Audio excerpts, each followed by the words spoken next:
ಇವಾಗ ಬ್ಲೀಚ್ ಎಲ್ಲ ಹಾಕಿದಾದ್ಮೇಲೆ 10 ನಿಮಿಷ ಆಯ್ತು. 10 ನಿಮಿಷ ಆಗಿದ್ದಾದ್ಮೇಲೆ ಜಸ್ಟ್ ಈ ತರ ಟ್ಯಾಪ್ ಮಾಡ್ಕೊಳ್ಳಿ ಸ್ಪಾಂಜ್ ಅಲ್ಲಿ,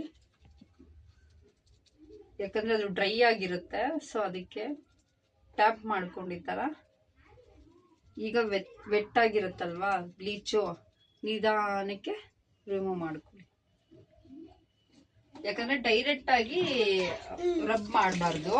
ಸೊ ಸ್ವಲ್ಪ ವಾಟರ್ ಅಲ್ಲಿ ಈ ತರ ಹಿಂಗ್ ಮಾಡ್ಕೊಂಡು ಆಮೇಲೆ ರಬ್ ಮಾಡಿದ್ರೆ ನೀಟಾಗಿ ಬಂದ್ಬಿಡುತ್ತೆ, ಯಾಕಂದ್ರೆ ಡ್ರೈ ಆಗಿರುತ್ತಲ್ವಾ ಅದಕ್ಕೋಸ್ಕರ. ಈಗ ನಿಧಾನಕ್ಕೆ ಈ ತರ ತೆಗೆದ್ರೆ ನೋಡಿ ಅವ್ರ ಫೇಸ್ ಎಷ್ಟು ಚೇಂಜಸ್ ಆಗಿದೆ ಅಂತ. ಫಸ್ಟ್ಗೂ ಇವಾಗೂ ಎಲ್ಲ ಫುಲ್ಲು ಟ್ಯಾನ್ ಎಲ್ಲ ರಿಮೂವ್ ಆಗಿದೆ, ಸ್ಕಿನ್ ಕೂಡ ಕಲರ್ ಬಂದಿದೆ.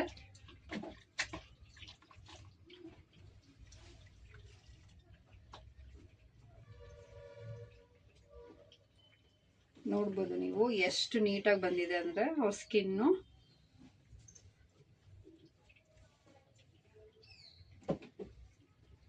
ಈಗ ನಿಧಾನಕ್ಕೆ ನೀಟಾಗಿ ಒಂದ್ಸರಿ ಒರೆಸ್ಕೊಳ್ಬೇಕು ಈ ತರ.